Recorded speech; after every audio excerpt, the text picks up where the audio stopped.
Welcome to Trulyfit, the online fitness marketplace connecting pros and clients through unique fitness business software. Carey, thanks so much for joining the Trulyfit Podcast. Why don't you give the audience and listeners a background bio summary of your credentials and what you do in the health industry?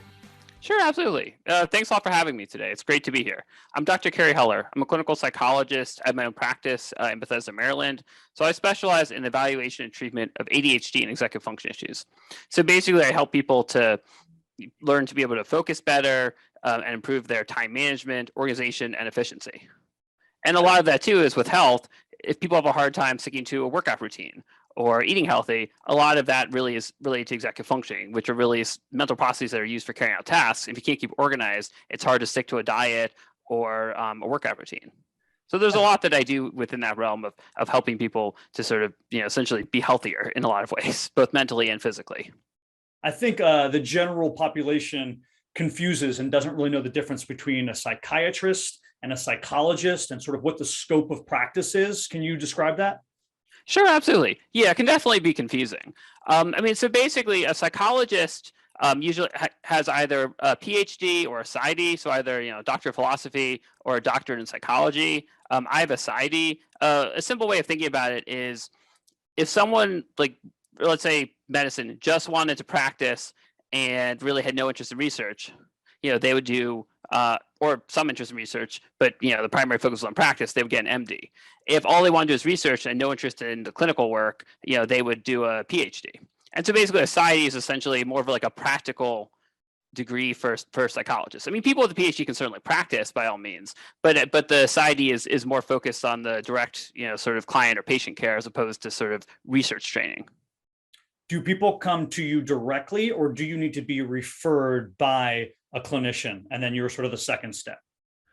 In most cases, people come directly to me. There are a fair amount of times I get referrals from, like a therapist, because the other thing to answer your question about the differences are a psychiatrist prescribes medication. A psychologist, with the exception of a couple of states where they can do it with extra training, don't. So like a real good distinction is, a psychiatrist does medication, a psychologist does therapy or formal testing. So those are probably the biggest differences. Okay. But obviously, there are some psychiatrists that do therapy as well, but really if you think about medicine versus no medicine is probably the simplest way to try to remember the difference. Yeah, I think that's a clean, simple way. And obviously, although you don't prescribe medication, you have to understand the medication, how they work, whether it's mechanistically and how the patient takes to those medications. And today specifically, we're going to be speaking about ADHD. So can you give us either a clinical definition of what ADHD is or your definition? Sure, absolutely. So, just to be very technical briefly, so there's a manual called the Diagnostic and Statistical Manual, 5th edition. That's basically the criteria that psychologists and psychiatrists use for diagnosing ADHD or really any other mental disorder.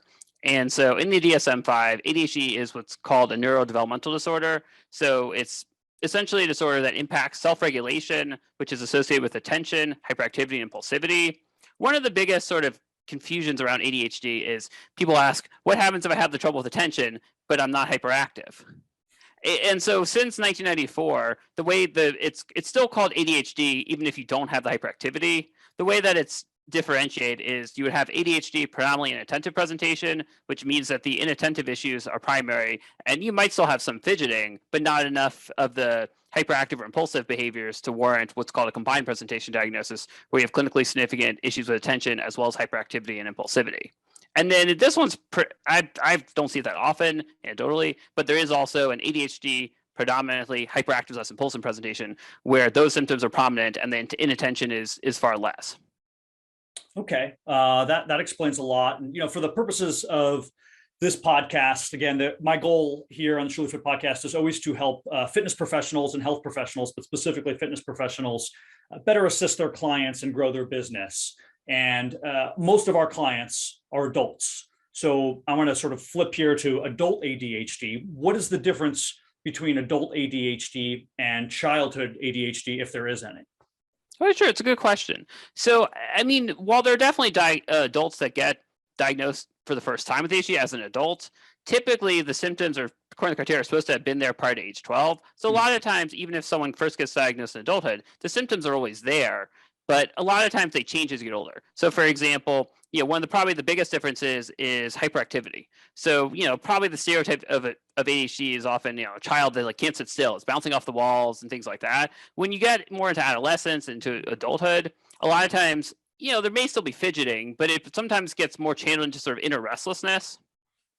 And so but I think it's the trouble with attention, the, impulsivity sometimes is there in adulthood and problematic, but it's oftentimes just the trouble getting stuff done.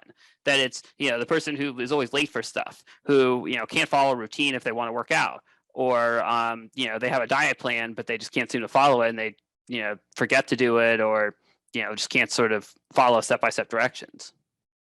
Well, with that being said, can you walk me through your patient experience? Let's say somebody comes to you and says, hey, I think I probably have ADHD. I was never diagnosed formally. Is there a particular steps that you take to then diagnose, or are you getting a diagnosis from someone else and then working with them? Sure. So it really depends on the circumstances. I do it both ways quite a bit, because part of my practice is formal assessment. So in that case, basically, and with adults, it's a little different than with kids, because if someone's done with school and they don't need an evaluation for documentation purposes, so kids oftentimes need a formal report for purposes of getting accommodation in school. With adults, so if it's clear and cut enough, if it seems like there's a lot of anxiety, depression, other things that really can mimic ADHD, then there's often more of a benefit of doing formal testing. Mm-hmm. But, sometimes, with adults, if it's pretty clear cut, you can, with a clinical interview, questionnaires to, sort of assess symptoms, and, maybe a few informal tests, kind of get a fairly clear picture. It just depends on the circumstances. But so the idea would be either formal testing or an informal, kind of meeting and, clinical interview discussion, getting that information, and then ultimately arriving at the diagnosis. But the way that I approach it generally is, whether someone has a diagnosis of ADHD or not, I figure out what are the actual issues. So whether someone comes into a diagnosis or we're not quite sure, if they're having trouble getting stuff done, they can't focus, that's what the symptoms we're targeting anyway. So it seems like a lot of this is, and not in a bad way at all, but is your specialty and your expertise using kind of subjective things to look at what is going on with the person. Are there any objective mechanistic things that go on maybe in with another profession that interweaves with yours, where they're looking at their brain to say, okay, this person's brain is actually firing differently than someone who doesn't have ADHD? It's a good question. So a lot of the psychological, neuropsychological tests, you can sort of indirectly assess certain aspects of brain functioning.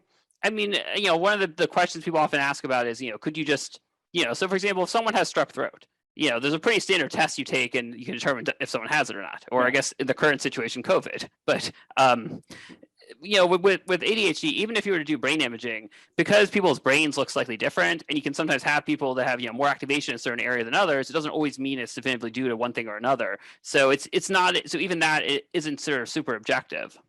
Maybe one day may get to that point where it could be obsessed with sort of brain imaging, but the science is really not there yet by any means to besides the practicality of that. Is ADHD diagnosed more today than it was, let's say, 15, 20, 30 years ago? If so, is it because we have better medical systems in place to diagnose that? Or is it because we're being more, I guess, liberal with the diagnosis? It's hard to say for sure. I think it's sort of a mixture of things. So on the one hand, I think there's less stigma with it and people are more aware of it. So I think that in some ways people are getting diagnosed more because they realize there's an issue. And, I would say probably ADHD is probably among the least stigmatized diagnoses, in terms of mental health issues. So I think there's that part of it. I think there's greater awareness.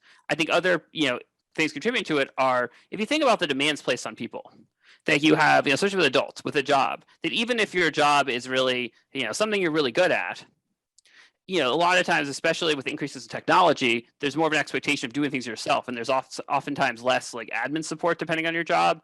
And so, if you look at generationally, there may be people in a prior generation where they had a secretary, an office assistant that did a lot of stuff that sort of got by, even if they couldn't stay focused and organized with, the aspects of checking email and trading phone calls.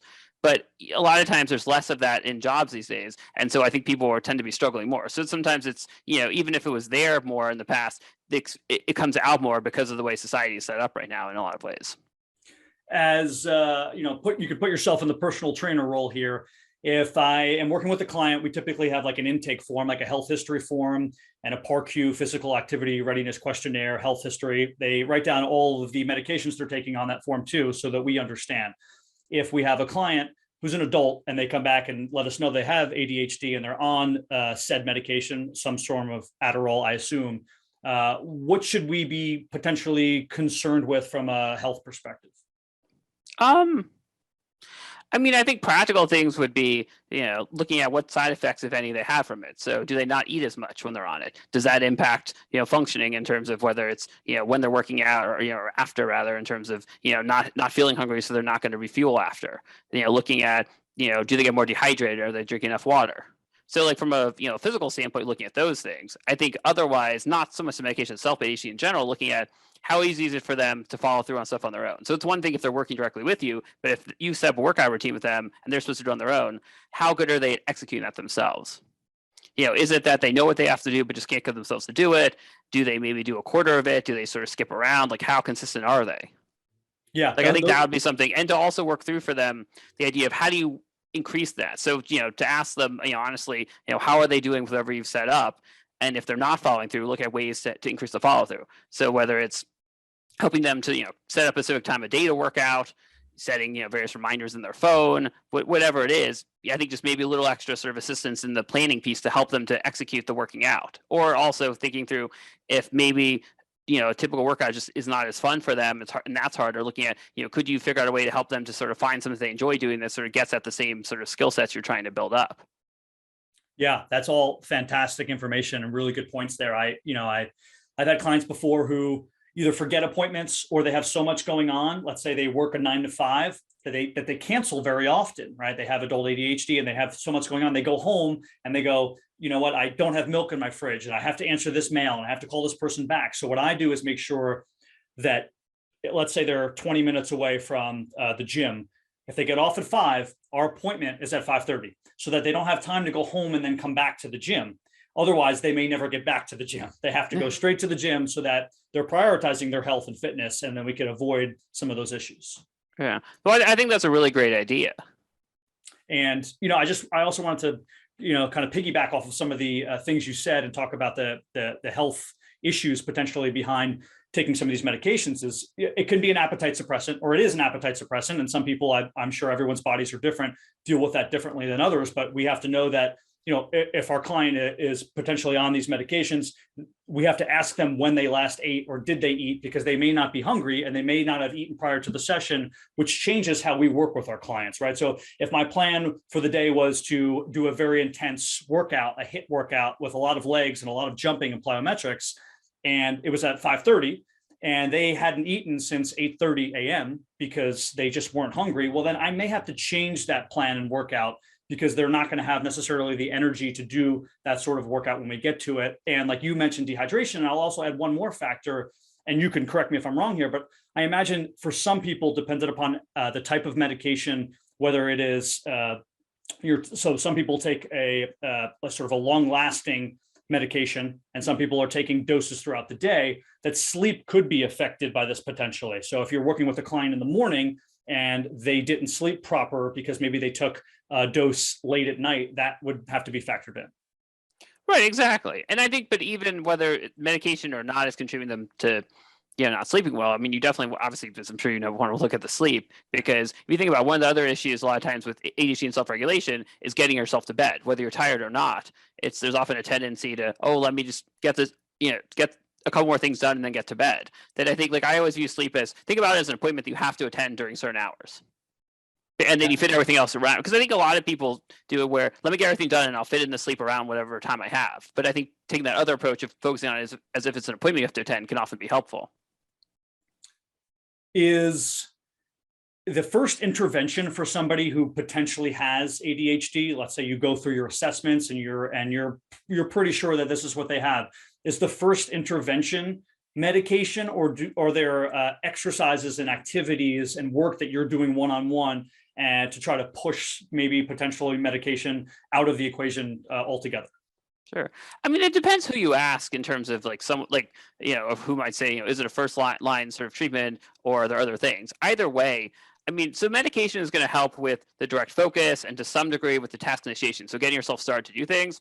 It's not going to magically give you executive function skills to be organized and on top of stuff. So either way, you need that extra support. So, I mean, my approach oftentimes is to say, unless there's some, like, for example, if someone's extremely impulsive, and it's causing really serious issues, then maybe looking at medication first may make sense if there's stuff that's a lot harder to control behaviorally. But otherwise, I think in general, either doing behavioral stuff first, seeing how far that gets you, and then looking at medication to sort of supplement things, or doing both at the same time with the idea that maybe you could potentially cut back on medication over time once the skills are there more, or sort of figure out a happy balance. But I think that either way, you're not gonna get as much, contrary to what I think some people believe. It's not a magic pill in those cases. You're not able to suddenly have everything be perfect just because you take medication. Like, I think for a lot of people can help a lot, but really, especially I think in some ways it's with older kids and with adults. I think in some ways you miss far more by not looking at behavioral interventions like coaching or therapy to sort of help with the practical skills. This might seem like sort of a sidebar question, but we talk a lot in this podcast about networking, how important it is to network with other professionals to help your clients. Who do you network with, and how does that work as far as your industry? Are you working with other medical doctors or OTs or things of this nature? How does it work? Sure. So, I mean, I actually work with a lot of different types of professionals. It's actually really cool because there's all sorts of professions I never even knew existed. But so for example, one of the ones that's probably a little less sort of known or thought of that actually interact with a fair amount are developmental optometrists. And they do actually, contrary to what you might think given the term, they do actually work with adults. Because a lot of times, like when you're testing, sometimes people have vision issues and it's not so much like can they see the eye chart, but it's how the eyes work together. And so sometimes that can mimic issues with attention or be a contributing factor with ADHD, just in that if someone is slow to read because their eyes aren't working together very well, that can cause excess fatigue and reduce concentration. And so that's one area that, you just want to look at everything. Obviously physical therapists, certainly depending on like if someone's having, a health issue, and kind of rehabbing for different things. And then if they're having trouble following through and doing their exercises, then there can be collaboration with that. Certainly other mental health professionals, because a lot of times they're people that will already have a therapist, maybe they're working on just lifestyle stuff, anxiety, depression, and then I'll work with them just on ADHD or executive function issues, because there are not that many people that do, exactly what I do in terms of this. So I think that it's, the average therapist, they probably know what ADHD is, but but they're oftentimes not equipped to do like the practical amount of sort of skill stuff that I would often do with people. How does the initial conversation, and you can talk from like an anecdotal perspective, happen between someone, let's say a family member, and someone who potentially has ADHD to again, sort of awaken that conversation if it could be potentially awkward? How do you start that conversation, or how does it come about with your clients? Are you finding that your clients come to you and they report back to you that their teachers or their people they work with, their colleagues or their family had told them, or did they notice themselves there were issues?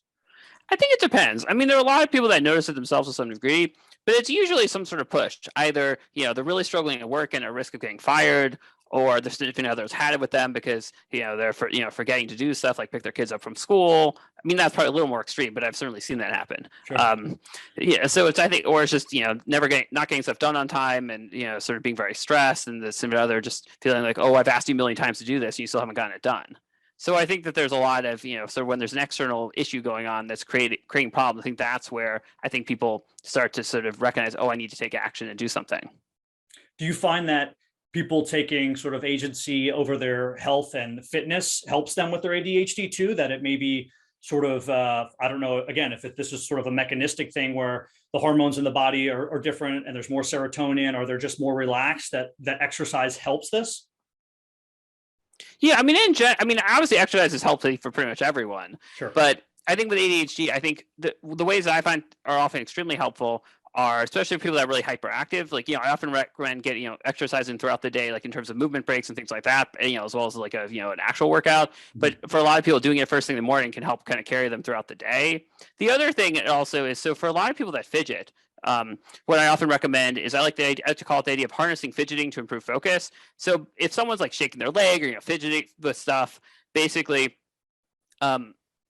what you can do is sort of take it in a controlled way. So one of the things I often recommend are things like, using like a desk bike or elliptical under your desk. So if you're sitting all day working, if you're pedaling throughout the day, you're getting at least you're getting physical activity in throughout the day. So that in turn can help harness the fidgeting, and so you can be more focused. It's healthy because you're getting movement in. For hand fidget using like a free weight or like one of the, I forget what they're, like the squeezy things. I have one somewhere on my desk, but those types of things, can be really helpful, because then you're getting a little bit of physical activity in, and you're also able to continue working. I mean, it's still important to stand up and take breaks and, go for walks and do whatever you can, like physically, not at your desk. But, if you're going to have to be at your desk for long periods of time, at least doing something physical, can be really helpful. And same thing with, sitting, I guess I don't know if you can see behind, but, I have like a yoga ball chair, behind my, and I think a regular yoga ball as well. Just, I think basically the idea also is having stuff that's basically like easily accessible can be really helpful. So if you have 5 minutes, pull out a mat and, do some stretching and things like that. So I do a lot of that. I mean, in my physical office, I have a yoga mat, I have a yoga ball. A lot of people walk in my office and ask if I sort of also do, like if people come in to do workouts. I mean, I do actually have some people that will use the elliptical in the office, while we're doing sessions. But, I think the point is that by having all this stuff easily accessible, it makes it far easier to follow through on, doing various workouts throughout the day, in addition to sort of like a main workout. Yeah. I mean, preparation, it helps in for everybody's life, but especially I'm assuming if you have ADHD, being able to like journal, I would imagine, and write things down and make sure you're recording either things that you should be doing or things that you have done to look at those things. That helps in everyone's life, but I'm sure having ADHD, it's just as, if not more important. Right, exactly. And what's hard though is because of the nature of ADHD and the trouble to follow through, it's often hard for people to take the time to like remember to do it, or to, just because it's in a phone with an alert doesn't mean someone's going to follow through on it. So for each person, it's important to figure out what works best for them in terms of like, structuring time, getting their attention with an alert as sort of a way to help remember to do something, but also working on the follow through. And there's also a lot of times people with ADHD get very overwhelmed easily with stuff. So also thinking through, I mean, if you have 30 reminders coming through at once, that'd be a lot for anyone. Yeah. But the idea of thinking through, like, how do you also help them to slow down? Because sometimes it's, the rush of, I have this to do, I have that to do, can make it really hard. And so then something gets pushed off. So for example, working out, I often recommend people, have like a block of time that's in your calendar that's set aside. This is the workout time. And again, like treat it, whether, even if you're not meeting with anyone and you're doing it yourself, to treat that as your workout period. Now, a lot of this is working with it. What about working against it? And let me sort of unpack that. Meaning, so if I'm a personal trainer and one of my clients has ADHD, and I feel like, it's great when I do circuit training and they do 30 seconds in this exercise and 30 seconds here, and I have them going around and they're always sort of, captivated by these exercises. But what about things that sort of slow the mind down to help them, like meditation or yoga, or things where we're actually trying to help them kind of decompress? Yeah, no, I think those, can definitely be very helpful and are important. And I think it's also kind of like weaving in a workout time throughout the day, weaving in times to do meditation or mindfulness can be useful. Oftentimes, like I recommend, first thing in the morning can be really good. Sometimes like mid to late afternoon can be good. It's just sort of a way to kind of decompress from everything so far in the day, but also to prepare ahead for the rest of the day. And then usually like around bedtime can often be good. And I think for a lot of people, the thought may think, if I have a hard time focusing, the last thing I can do is sit and listen to this long thing. So, I definitely recommend people to start off with something really short. There are apps like the mindfulness app, for example, has a time session that's 3 minutes. So like something like that's really good as a starting point because it's not that long and you can, sort of build up if you want to do more, or Calm is a really good app that people use. A lot of the apps, what's great too, is you can set reminders, so it reminds you whatever time you pick to meditate each day. Yeah. I've used those apps before and they're wonderful. I don't have ADHD, but I imagine they help anybody, and they certainly help me. Like you said, kind of really shape a morning routine and just inserting one thing into your day, and then be able to base all of your other kind of appointments off of that keeps you accountable and keeps you organized. Right, exactly. Because then it also becomes about just the idea of structuring your time throughout the day. And, this is just another thing I'm weaving in. The same way, if you have a very rigid eating plan, you weave in, these are times I have to be free to eat, or this is time to be free to work out. And then this way, it's just sort of putting all the pieces of the puzzle together to be able to sort of, function successfully. Is ADHD tied to any other medical diagnoses? Meaning, are you more likely to have A, B, or C if you're diagnosed with ADHD, or does it just sort of stand alone? I mean, there's often a high comorbidity. So like a high, if you have this, you like with anxiety and depression. And I think a lot of it is, if you have trouble focusing, you're not on top of stuff, you have, it can impact things socially, which is having a hard time like following through at making plans or keeping plans.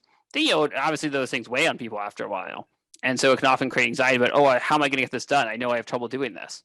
Or sometimes feeling bad about yourself over time from, all this trouble getting stuff done, or, other things that can come up through it. So I think anxiety and depression are often quite common with ADHD. There's a pretty high comorbidity with learning disorders as well. I mean, that's what's interesting too, is there are times where if someone's never been evaluated as a child, there are times I see where people, have had learning disabilities all along, they just never knew. And then, do testing in adulthood, realize it. And depending on their job, it can be helpful then to figure out, for example, if they have a reading disorder, looking at strategies to help them with it. But if they have no idea that that's an issue, then it's harder to sort of figure out how to even know to try to work on it and make changes. We talked a little bit about, from a vague perspective, that your assessments. Can you dive into that a bit, or can you tell us a few things that you would do in an assessment? Sure. So I do formal testing. It consists of a clinical interview, which is about an hour and a half appointment. And it's basically, asking questions, getting a lot of background information, really just, and then getting a dialogue going. Because I really want to understand someone in terms of like, what's their history? So, how did they do in school when they were younger? How are they doing now with work? How do they organize themselves? So do they use a task list? Do they have a ton of unread email? I mean, that's always my favorite question to ask is, how many unread emails do you have? And and obviously that's not the only sort of factor in looking at things by any means, but it's an interesting thing to look at because people also have different mindsets in how they do things. Some people feel, I'll just look at whatever emails I need to. It doesn't matter if I have 200 or 2,000 unread emails, as long as I know, sort of what I need to do. And there are other people that, want to be organized but can't. And so just, getting that kind of information is also really useful for me, because part of it is after we, do the testing, and testing consists of about 2 like 4.5, 5 hour sessions. And essentially, I mean, I'm not telling people the entire time during this what exactly I'm looking at, but basically that consists of doing a lot of standardized measures that look at cognitive functioning. So essentially an IQ test, looking at academic functioning, because even for adults, it's often helpful to figure out because sometimes if someone's having a hard time focusing, it may, could be related to, some sort of processing issue with reading or, writing, depending on what's going on, or even underlying a language issue. So it's important to at least do some academic testing usually. And then I look at attention in depth. I use some computerized measures. So I look at differences between someone's ability to pay attention if listening to stuff versus seeing things, the response control abilities, executive functioning in depth. Then I look at emotional functioning, because even if there's person doesn't say, I'm not anxious at all, I'm not depressed, you still want to look at stuff, because that stuff impacts people differently. Some people are very aware of those symptoms, but sometimes it can create physical symptoms. So someone's really anxious, they may not realize that they're anxious, but they may get stomach aches, or their muscles may really be tense. And so just you want to kind of look at everything so that you don't miss something when you're trying to figure out what's going on. And then after all the testing sessions, we have a feedback session where we go over everything. And so that's an opportunity where I write a report that gives all the information. They're like 40 or 50 pages usually, but basically they have like very detailed recommendations. But it's important really to have a dialogue about what I'm seeing and then go over the recommendations, because if I just gave someone a list of recommendations, it's gonna be hard for them to implement them. And so it's important really to like help someone to process their feelings on whatever I found, and then identify which are the most important recommendations to take action on now. Yeah, I mean, and we have to do that as personal trainers every day. And that's a big crossover there, where we're recommending things for our clients, but we can't go 0 to 60, right? If a client comes in and they're obese and they have really bad lifestyle habits and they haven't done anything to really help themselves in the health realm, we can't say, okay, now you have to go on keto, start running marathons, get 9 hours of sleep and cut out alcohol, because they're going to fail, right? We have to implement one thing at a time, slowly let them conquer that, and then move on to the next thing. And that's how people develop, good long-term lifestyle and habits. Exactly. And I think one of the things I found over the years is that there's so much overlap between what I do and so many other people, because there's a lot of the principles are the same in terms of having to kind of meet people where they are, help them with the execution, but also problem solve when it's not going in the way that sort of they want it to be or you want it to be. Yeah, and that's exactly right. And I think it seems like you don't have this blanket big box approach, that you have, like, let's say maybe pillars or structures in which you believe in, but you're still assessing each individual client amongst their own problems and their own lifestyles and their own lives, and then developing a plan around that. And that's what I really preach here to the young personal trainers is you can't just lay out a blanket program. Everyone's lives, there's so many different variables, and we have to make sure that we're manipulating their workouts and their based on their goals and their lives. Right, exactly. I think for most things, an individual approach is often best because you miss so much if you try to, because one size does not fit all for most things. Is OCD, if there was a spectrum, a horizontal line, and ADHD was here, is OCD on the other end of the spectrum, or is there actually kind of crossover between the two? They're not really. It's sort of hard to compare them. Okay. Because they're different. I mean, OCD, is sort of often involved, obsessions and compulsions, and is sort of essentially related to oftentimes anxiety about if you can't do those things. Okay. There are definitely people that have both ADHD and OCD. But yeah. I think it's hard. They're not really. I wouldn't view those as really like on a continuum or anything. Like I think that they're fairly separate. I mean, there's certainly an interconnection because, or there are times where someone has a hard time if they sort of try to do stuff and they almost avoid sort of being too structured because then it can sort of exacerbate OCD symptoms in some cases. So there's an interaction in that regard. But like if you look at the two disorders themselves, at least I wouldn't consider them necessarily on like a continuum with each other. Interesting. Yeah, I think that's just good to know as far as, how we view ADHD. It's not just the opposite of OCD. It's not just instead of being extremely careful and worried about all the things you're doing, then just being sort of like impartial to everything that you're doing. That's not the case. You're saying it's more of a concentration thing than just being impartial. Right. And it's also, it's like a lot of times people like, probably one of the things I hate the most when people say it to someone with ADHD is, oh, you're just lazy. It's just sort of, from my viewpoint, a terrible thing to say to someone. Yeah. And because I think what's hard is that a lot of times people have like, on some level have the motivation, they want to do this, but they just can't. It's hard to like get themselves to, sit down and do what they need to do, or it's they know what they have to do, but they can't get themselves to do it. And so it's often this like sort of this idea of sometimes being like understimulated. Because, with ADHD, if there's something that you're really interested in doing, most people can get themselves to do it within reason. So it becomes more about the things that you're not as interested in doing that are far hard. I mean, I realize everyone, it's probably easier to do stuff they want to do, but it's exponentially harder for someone with ADHD to get stuff done that they really don't want to be doing. If there's a personal trainer, again, we have that intake form, the health history form, and we see that our client has ADHD. Do you think it's worthwhile reaching out to somebody like you who works with that client to kind of like interconnect and make sure that we're on the same page? Yeah, I mean, I think I guess every situation is different, but I think in a lot of cases, especially if you want to make sure that whatever plan you're setting up is something that they can follow, or also have the therapist or professional help them on some of the follow through in a different way than you would be able to or make sense to, I think that would be helpful because then you get that collaboration. Whereas if you're working on the plan in isolation, you don't know what therapist thinks or their perception on maybe how tweaking things could be helpful, then you're missing a lot. But I also think helping information you can give directly may then make it easier for the person to or for the clinician to work with the client in their sessions and help navigate things so it's sort of on both ends things can kind of go better. Yeah, I couldn't agree more. It's important to make sure that we're working with all of the health professionals that surround our clients. Number one, obviously, this is your wheelhouse. You know a lot more than we do, and you can give us recommendations as to how we can tweak things accordingly to make it better for our client. But number two, maybe they had a lapse. Maybe they were doing great and something happened and they had a huge lapse. And we don't really know what's going on. Provided that's not sort of patient-doctor confidentiality, you could relay that information to us so that we're not so concerned if they come into the session and we think that there's something wrong and that we know that there was sort of maybe a setback and then we can work with that.